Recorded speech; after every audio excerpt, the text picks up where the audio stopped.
folks, how's it going? So I was just getting ready to make like a formula for my dad. My dad hurt his hand about 6 months back and kind of got some pain in it. The medical system sucks. They're like, there's nothing you can do about it, but I know that that's kind of bullshit. So I had made him some of my not my pit goop, my pain goop. Pit goop's for stinky armpits, pain goop is for pain. But I had made him some of that, and it helped to an extent. But he asked me if I could do something that might work a little faster or be a little bit stronger, because it does work, but I think we can make it better. And so you can follow the recipe that I'm making up, but really what I want to show you is how I'm just randomly formulating something off of the top of my head, because people make it seem super complex, right? They're like, oh, that's too hard to do. But once you get to know herbs and how they have an action on the body, you can kind of just use your brain to put like a formula together. And so that's what I'm doing now. So, first of all, I'm making a gel is what we're making. And he's had pretty good results with arnica, this arnica extract that I had been using in my pain goop. But, and this is great, it's not an essential oil, it's basically a concentrated tincture, as well as this cayenne pepper extract, which also isn't an essential oil, it's an extract of capsaicin. So, but I want to make it a little bit stronger because I know that those things had already been working for him. So what I'm going to do, that away, girl. The first thing I'm going to do is decide on my liquid base. And I already know it's going to be distilled water, because you need to be using distilled water if you are using anything to make water in anything, a cream, a gel, anything like that. You need to be using distilled water. So I know that, but I also think that I'm going to use some witch hazel. Now hear me out. When people hear the word witch hazel, when they think of it, they think of like maybe what your grandmother used to use to keep her skin clean or things like that. But if you've ever spent any time on a ranch or a farm, you might know that witch hazel is more often used for livestock, especially if you've got horses with like sore joints or, things going on like that, inflammation. But you are also an animal. And so that's why witch hazel is great for the skin, because it's anti-inflammatory. But if we use witch hazel in this formula for my dad's painful hand, it's going to be the same as if I put it on a painful horse, right? But I know he's relatively, like, we grew up in a scent-free home, right? And so I don't want to use all witch hazel because it might be too much of an overwhelming smell for him. So I've got this scale here. It's not my most precise one, but it'll do. And you want to measure things. Like, you don't really want to eye it when it comes to this type of stuff, because if it turns out really well, you won't be able to do it the same again. Plus, your herbs can have different volumes and things like that. And if this works for my dad, I want to make sure that I can make it again exactly how I made it the last time. So I'm going to go with about half. Witch hazel. Now, I just want to say before somebody comes at me in the comment section, if I was making this for sale, I'd be in my apothecary building. Everything would be extra sanitized, although I have sanitized everything that I'm using here. I'd have a hairnet on, gloves, the works, right? But I'm just doing a test batch for my dad, and a test batch, meaning this is only a quart jar. I see so many people jump into like massive batches of things before they know if it works for them or if their formula is right, and then you lose just a ton of material, right? So I'm just doing a quart jar. And this is just for one person. So if I make roughly a quart of gel, it should last him a long time. And if it doesn't work, I'm not out a ton of stuff and freaking out, right? So I'm going to do about 2 cups in this. And, in my quart jar, it has the measuries on here. They're probably not as exact, but it's okay because I've got my scale under grams, and it's going to tell me how much I got in there. So I'm going to go to right about there, which is 446 grams. All right. I could go to 450 if I wanted to. So I'm going to write 446 grams witch hazel. All right. I'm going to tare my scale so it's at 0 again. And now my distilled water. Filtered water won't work. You need distilled water. It's like $1 something at the store. You can buy a water distiller if you're super into it, but it's like $1 something. Even cheaper if you have like a cash and carry type bulk restaurant store around you. You can usually get like cases of distilled water for like $4, $5. And so then I'm going to do the other half of the water. And now I'm going to actually over measure this a bit, because I know that I'm going to have some water loss. It's not all going to go in there, but I'm going to have to measure it when I'm done anyways to come up with my final numbers. And so that was 467 water. So write it down. Write down what you're doing. Now, I'm going to have loss because I have to put herbs in this. I'm not just giving my dad witch hazel and water. Right, so I'm going to dump this into my sanitized pot. And I'm going to bring that up to a boil real fast. Just as a heads up, boiling witch hazel doesn't smell great. At least I don't particularly like the smell of it. Right, so I'm going to put my jar back on there. Now I am going to put some gloves on. More hands-on situation. So we know that the arnica was working well for him as an extract, so we're gonna jump in with the big guns and use whole leaf arnica. I have a bunch of frozen heartleaf arnica blooms from my region here. I went and gathered them myself. They smell amazing, and I like working with frozen herbs.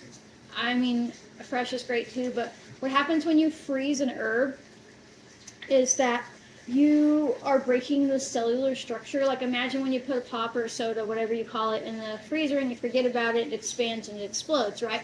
Well, imagine the cellular structure of a plant is the same way. When I freeze it, those tiny little cells, they expand and they explode, breaking open the cellular structure, letting us get more readily at, like, you know, minerals and nutrients, but in this case we're going after like the VOCs and stuff, right, her acids and things like that. So I'm gonna probably fill, little goes a long way here. I'm gonna probably do about 50 grams, I think, and I'm just thinking that I want enough room for other herbs. I don't want this to necessarily anybody who this is just a thing. People are always like, oh, I love picking arnica, and they show themselves picking it with like their bare hands. You haven't picked very much arnica if you're doing that, and it's okay, but like you can mace yourself with arnica. Like it's really like the balsam smell, the VOCs, the resins that end up on your hands will absolutely get into your eyes and you'll fucking scream for death. So gloves, but also I'm not putting so much in there that if he happens to, I mean, you don't want to get it in your eye regardless, but like I don't want to make it so strong that it stays on him constantly to the point where like he will burn himself. And that's just a little something to know. The more you start working with plants, the more you start knowing these things, whether you learn it by accident or you learn it by somebody telling you. It's these little nuances that help us randomly make formulas. So that's 50 grams of arnica, of fresh arnica, right? And again, you don't have to follow this recipe. I'm just kind of showing you. I'm making this up as we go, right? Thought about it for a minute, and I was like, all right, I'm gonna do it before I get distracted and don't do it. Okay. So next up, I really want to help him have a little bit more mobility and maybe repair those joints that are hurting in his hand. And so I instantly thought comfrey. So I've got just some dried leaf comfrey here, and I'm gonna fill the jar a fair amount up here.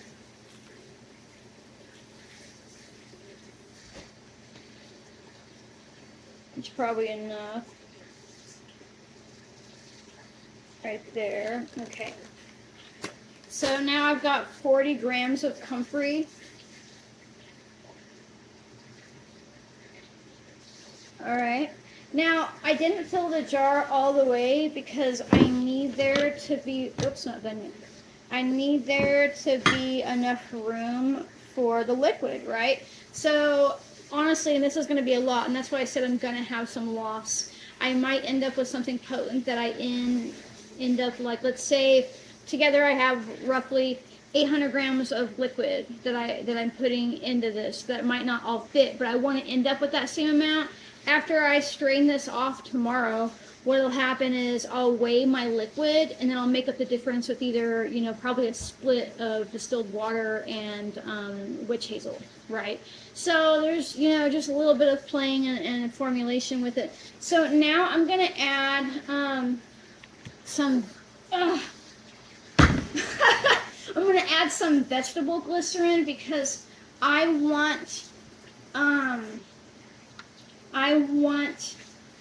this formula to stick on his skin, and vegetable glycerin is going to do that. You don't want to overdo it. It can make things feel really tacky. If you're using it in like a cream or a gel, it's fantastic for making soft skin. It helps the herbal properties penetrate the skin, but if you go too hard, it'll be sticky and nobody likes that. So I don't need much, just I'm putting about 23 grams in there, which is probably like a tablespoon or something like that. I'm going to write that down. Now, I've got stuff that I'll be doing tomorrow. I'm not going to add my cayenne extract or my arnica extract until it has cooled down in a gelling phase, because if I do that, what will happen is it could destabilize it because they're not like a whole plant, right? And so now I've got my boiling distilled water and the witch hazel, and of course I forgot a lid.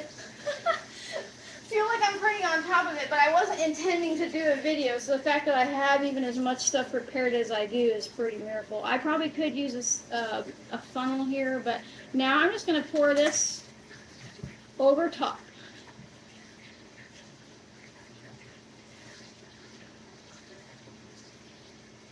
And I got most of the liquid in there.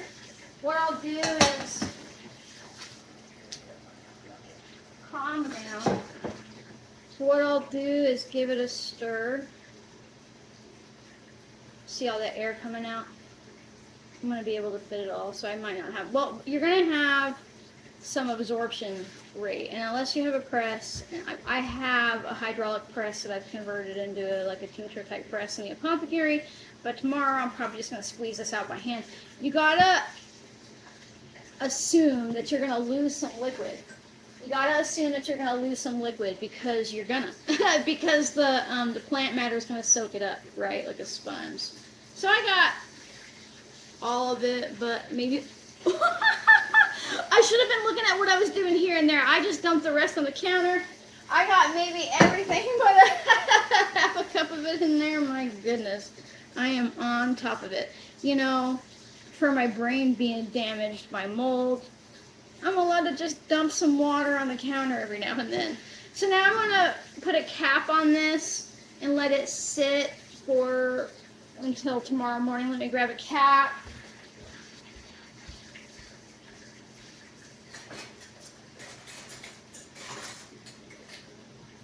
Okay. So I'm going to put a lid on this. You should call it a cap, April. And I'm going to let this extract. Now, I know some of you might be feeling special and feel the need to say, but arnica is resinous, right? So maybe not all of it is water soluble. True. But glycerin is a fatty alcohol. So that little bit of glycerin that I added will help break it down, but also the sheer heat of this. And also I'll be adding in this arnica extract, which gets me more of the alcohol-soluble properties, because in this arnica extract, we are missing the water-soluble properties, right? Because they were just going after the alcohol-soluble properties. But this means that the water-soluble properties in arnica will be like heavy and present in this infusion, whereas the arnica extract won't have those properties. And so that's where my brain's at, right? So I know the arnica extract was working okay for him, but I think that if we make it a more whole gel, Like if we've got more of the water soluble arnica properties in there, it's probably just going to take it to the next level, right? And with the cayenne, I like to go soft with that, so I'm probably not going to increase that in any way. I'm just hopeful that these will synergistically support cayenne's ability to block sending those pain levels. But for now, we're just going to let this sit until tomorrow, and then I'll hop back on and I'll show you all the next steps. So see you in a little bit. Okay, I had an idea. While we wait for that to heat up a little bit more, it's pretty close. I'm going to talk to you about percentages in the formula. I'm not really worried about the percentage of like dried arnica or fresh arnica or comfrey that I'm using, right? You can write down and figure out that percentage later, but when it comes to using things like preservatives, which you will need for anything that's water-based, or when it comes to like the cayenne extract or the arnica extract that I'll be using, you need to understand how to work with percentages, and the phone you're watching me on is going to do so much of that work for you, so you don't have to like try to rack your tired or confused brain. So basically, when you're working with any sort of water-based formula or anything like that where you're going to want to add percentages, you need to know the full weight of your formula. So I'm not going to add in the weight of the arnica or the comfrey because that's something that's being like extracted in water and discarded. I'm not using that weight anymore, right? So you remember when you watched me just a minute ago bring it up to like 943 grams of water? That plus the roughly 23 grams of glycerin is what I'm saying my normal base is. And so that gets me to 966 grams of liquid, right? And then I gotta say, well, the usage rate for the cayenne extract, for example, is between 1.5 to 10%. I would not suggest going over 2 to 2.5%. I'm only using 1.5% unless you want something that actually burns your skin. Some people are like, this is the strongest one available, and I'm like, that hurts so bad, right? Like, you don't need to go that hard on your body. So I'm using it at 1.5%, and to get that, I type in 1.5% on the Google search bar of, 966, right? And then it'll tell me that that's 14.49 grams. Right? I mean, if you're great at math and you like using calculators and figuring out percentages, that's fine. But you can also just use Google to help you out. That's one of the things that or like a chat bot is fantastic at, is math. And then I do the same thing for the liquid arnica extract. But here's the trick. When it comes to a preservative, whatever preservative you're using, you then need to add those amounts into your total amount of liquid and then find the percentage rate for the preservative that you're going to use with that, because it needs to include that liquid amount even if it's an extract of something, right? And so I like to use liquid Germall Plus, and right now I'm using it at 5% because I'm making this in my home kitchen versus in the apothecary, so it could use a preservative boost, right? Because it's not going to be as clean in here as it is in my apothecary. But you need to use some sort of preservative, and I need you to hear me when I say this. Essential oils, grapeseed extract, any of that shit is not a real preservative, and you can kill somebody. Think about how, like, when you make food, you wouldn't eat that past like a couple days most of the time. Most people, I know things are hard, we might go to 4 days, right? But turn that off because it's ready. But the thing is, bacteria starts to grow rapidly, and if you're not properly preserving a formula that has a water in it, some sort of water base in it, water plus oil equals a bacterial explosion. Water on its own that has herbs or anything introduced to it, bacterial explosion. And you can give people skin-eating flesh diseases, you can give them sepsis, you can give them all kinds of stuff. And it doesn't matter if you're just making it for yourself or your family, you're trying to kill your family, right? But you can pick the lesser evil of preservatives. You don't have to go like super hard on like the worst in the world, but also most natural preservatives suck.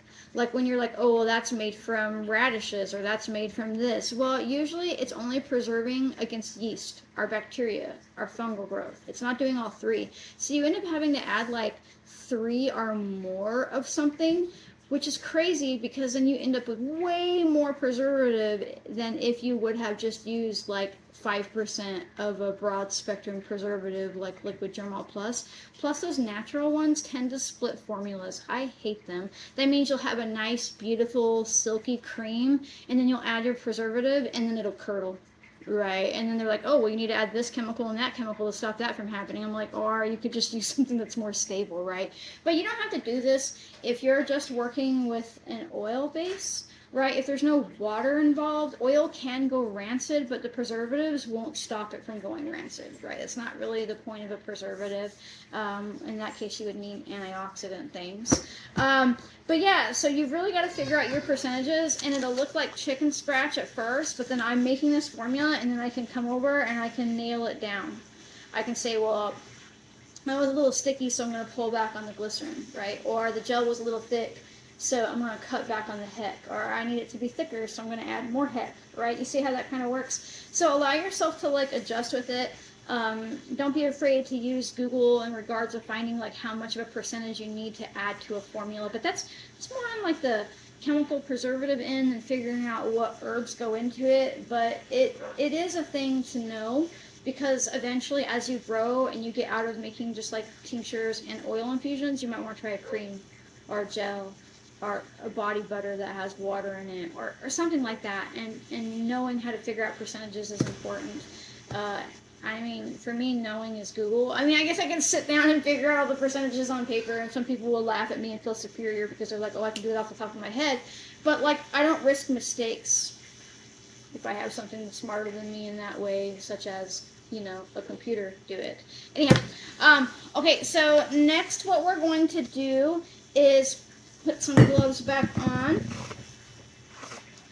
And then we're going to pour this hot liquid into this mixing bowl, because I'm making a gel, you know, so I'm going to have to mix it. Alright. Another thing to know is that when you're using a preservative, it'll have a kill rate that you need to be aware of. Meaning I need this to be under 120 degrees before I add my Liquid Germall Plus, or the heat will destabilize my preservative, right? So that's in there. Now what I need to do is find my scale and grab a thing I didn't grab. I'll be right back. Okay, I'm back. I just forgot to grab a thing to measure in. So now I need to, I'm going to weigh out my cayenne extract and my arnica extract, and put that in there so it's blending with it, right? And I can't put the preservative in until last. And so this says that I'm going to do 14.5 grams of the cayenne. Sometimes I use a syringe, like I pull it out with, you know, it's got no needle on it, but because I can be more precise, right? Alright, there we go. Now I'm going to zero that out, meaning it doesn't register it anymore, so it just says 0 on there. And now I need 38 grams of the arnica. And this is basically just like a tincture. So what I did is I got the water-soluble properties from when we infused the fresh or the frozen arnica into our herbal infusion last night or yesterday, over the day. And now I'm using an extract, so I also have the alcohol-soluble properties of arnica, and I really think that's going to help him out more. And so I'm just going to add that into there, right? Wrong spatula, April. That's okay. Sometimes you can overweigh a little bit just because you know that you're not going to necessarily get it all out of your jar or whatever you're weighing with. It's almost like I should have done this video in the apothecary, and I don't really know why I didn't. It just is a thing. So now I need to weigh out my heck, my plant cellulose. And I'm using that at about a 2% rate. Heck is really heavy, so it doesn't take a lot, and it's really easy to put too much in. So I'm going at, what's that say? 20 grams. I'm already halfway there with just that tiny bit.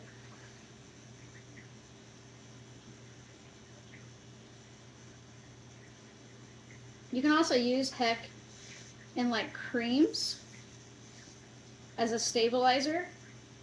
So like when you're shipping something in the summertime, it's not as prone to melting.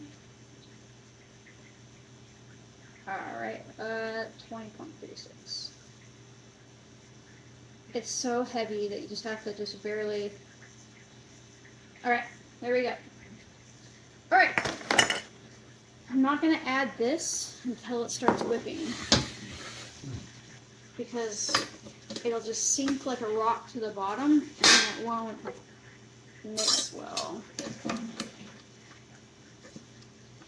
I know you can't totally see what I'm doing here, but you get the concept of mixing. Right, like I'm pretty sure.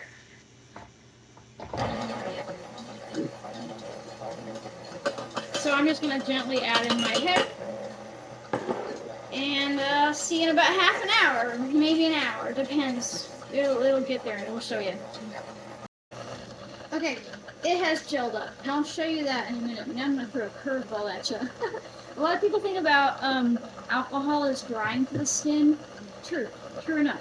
If you have a ton of alcohol in a formula, like really dry your skin up. But people are like, oh, it's a preservative. Yeah, but you have to use it at like 25% or higher by volume, right? It basically has to be as much alcohol as like something that's shelf-stable in alcohol. Right, like you open it like a bottle of liquor, it has to be at least 25%. Like tinctures has to be 25% ABV or they go bad, so it would be really too much alcohol. And that would be very drying to your skin. But one thing that alcohol is really great for is helping things cross your skin barrier, right? So if I add in alcohol to this, it will help the herbal properties get deeper into my dad's sore hand, right? It will get deeper, it'll penetrate, it'll get absorbed in. And that's why alcohol is kind of so drying, is because it can actually get sucked in. It penetrates that, it gets past the oils and all that type of stuff. But we're not going to go that hard that it dries out, but we're going to add enough that it helps it sink in a little faster. I mean, I guess it will give a little bit of stabilizing property in regards to like bacterial growth, but honestly not really. Now, I don't tend to calculate the weight of the alcohol into the percentage of my formula because it is so antibacterial in that way, but you can. It just depends on how you'd like to do it. Basically, if something can't grow bacteria, I don't see it as a factor to be preserved against, if that makes sense. Okay, so we're going to go ahead and probably do about 50 grams. Alright, and I'm just going to add this into my gel. I waited until it was a little cooler. It's not completely cooled off, but you don't want to use, and this is rubbing alcohol, I'm not drinking alcohol, right? This is 91%. You don't want to add it when it's like super hot because the vapors of the alcohol can come off and get you and make you feel gross. So let's let that blend for a bit, and then I'm going to show you what it looks like. All right. It looks kind of monstrous because the comfrey makes it dark, but take a look at this gel. Now this is thick. This is a really thick gel. This is a lot thicker than I would normally make a gel, but I have a secret for you. It's thick because I know that comfrey is really bad at destabilizing formulas. It literally will destabilize your creams, your gels, anything that is water-based. The comfrey, the allotonin, and the other alkaloids that you'll find in comfrey leaf and or root will make this thin out. So it's like the blob right now. It is, but I know that after about a month of sitting in these bottles, if I don't let it be this thick now, it'll thin out to a liquid that's just like basically like water.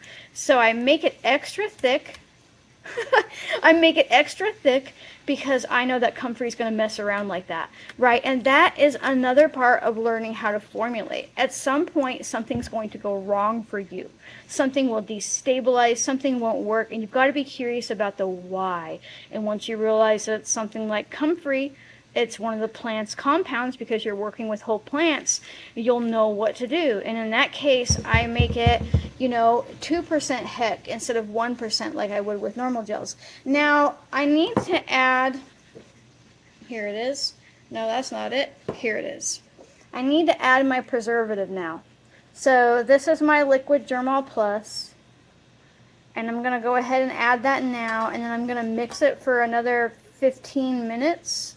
Because I want to make sure that that preservative is nicely dispersed throughout my gel. And then once it's all the way cool, I can bottle it up. Never, never, never bottle anything warm. I don't care if it's a tincture or an oil. You gotta wait till it's completely cool. So I'm gonna get that mix again, and then we'll look when we're done, and then you'll watch me bottle it and all other kinds of fun stuff. All right, we've got ourselves a gel. Actually, it has thinned out quite a bit since I showed you last. It's still pretty thick, but it'll keep thinning on us. And now we're gonna do the fun part of filling it. Now, I keep talking about the apothecary.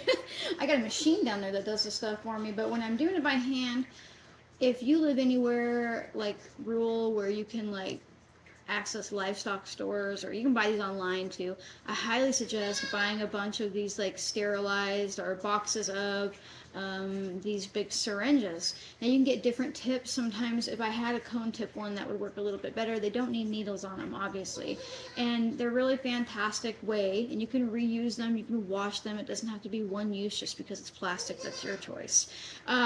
You can reuse them, and they're just really fantastic for filling stuff, because I could bust out my funnel and make a big mess and kind of try to move it in there, or I could pull this up and I could fill my container. Ta-da! Now usually I'd have a bigger one and I could do it in like one squirt, but this is gonna be a little bit of a handful. Probably 3 or 4 squirts. Right. But they're super handy. I mean, you can fill tinctures with them. Back in the day, I used to fill hundreds of tinctures by hand with these, and it sucked. It sucked so bad. I've got a machine now that does all that type of stuff for me. But, well, actually, I've outgrown a lot of it. My apothecary just exists for R&D now, which is like research and development. Because you guys are so amazing at supporting all the things that I make, that I have to make a lot more than my apothecary and my poor tired body can handle. Okay, so that's bottle number 1 filled up. So now I can go like this. There's a ball. Pop it in. Ta-da! I know how to screw a cap on. But really though, now, if my dad's having pain on his hand, we can get this going. Takes a second to just put it in there.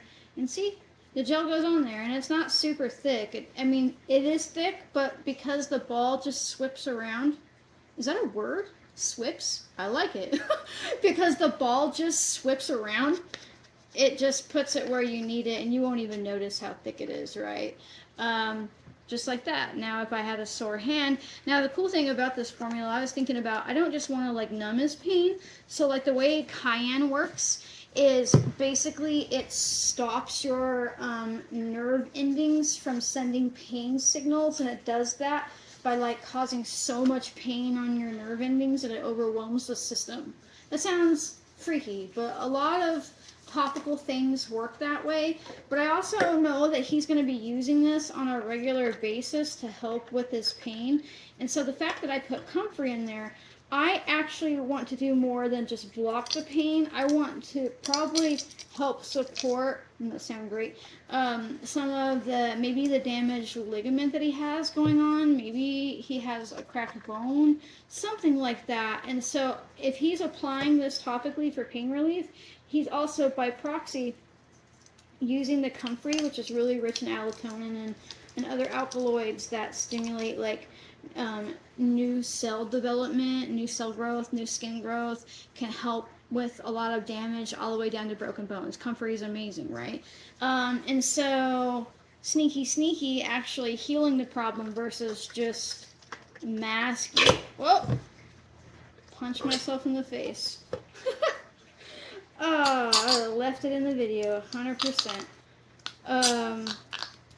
But yeah, and so that was my idea with adding the comfrey, and now you can get curious, and of course, I mean, I guess you could do the formula that I made if you want to, in that way. But when it comes to like the potential of like figuring out, I know I've already said it before, I'm a broken record, it's just who I am as a person. Figure out what herb goes well with another herb. Now, that can be done by saying, hey, this herb is like really lacking in some ability, but this herb fills that gap, and or this herb has this ability and so does this herb, so together they work really well to support that one function, right? Like cayenne is really amazing, and arnica is pretty fantastic as well for helping with pain, and arnica in particular likes to support ligament issues, right? But when you combine comfrey with that, you're also knocking down the inflammation with like the arnica, knocking down the pain with the cayenne, but then you turn around and say, well, the comfrey is going to help heal the problem as well, right? So think about how you can do that. Now, this could be done with infused oil or a balm that you're making. It can be done with what tea you're going to be drinking. Don't think of it just as what can I use if I'm making April's random dad's gel recipe. Get down from there. I don't like cats on counters. You know, and so it's really a matter of thinking of like, how can we fill in these gaps, right? So you don't have to do it with just gel. You can do it with anything. I want you to think beyond this video, right? And how you're going to formulate something. And I want you to write down everything you do. There's this really weird, they call it, you know, like, how do I say it? Like folk herbalism. I find that term really insulting personally, because it's like a way to like discredit people, right? If you didn't like pay a bunch of money and learn a specific way, you're a folk herbalist, and that's so cute, right? It's super demeaning. And you can call yourself that if you want.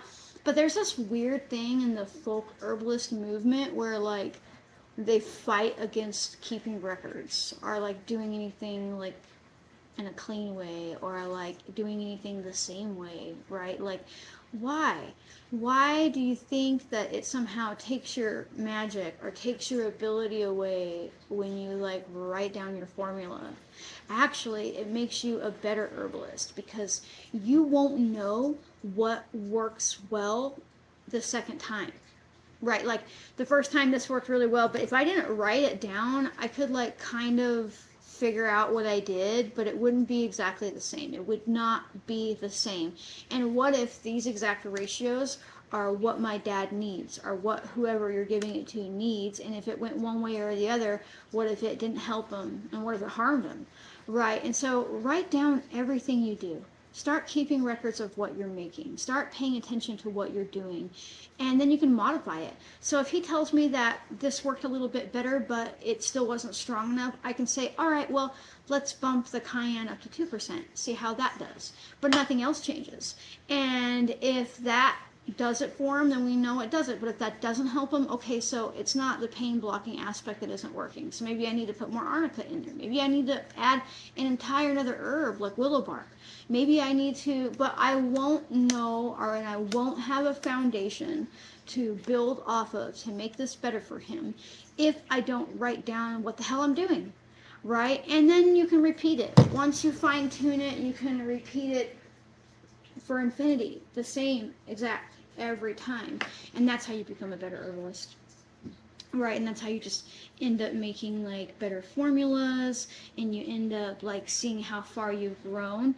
Right, there are formulas that I can literally look at from a decade ago that I was scratching in a book, and I'm like, oh, that's cute.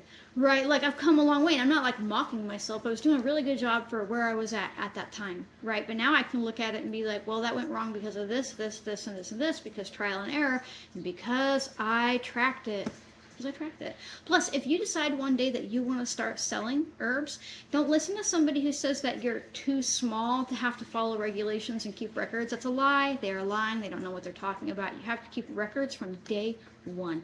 Not just records of what you're doing, but records of what ingredients you're using and who you got them from and what batch they're in, so you can track everything. Right, and that's a whole other video. But it is a thing that you need to know about, and even if you say, well, I'm never going to do that, I'm never going to sell my stuff, that's fine. But if something changes and you already have all these habits of like record keeping, you're going to be so far ahead of the game than everybody else, because a lot of people, like, it sucks to have to make a ton of records and figure out everything if you haven't. Like, it can take like a long time to get everything straightened out in that regard. So that's how you can randomly make a formula. Some random thoughts out of my brain. I thought about waiting to publish this video until I asked my dad how it works, but I'm just going to put an update in the comment section to see how he liked it and see how it helped, and then you'll know.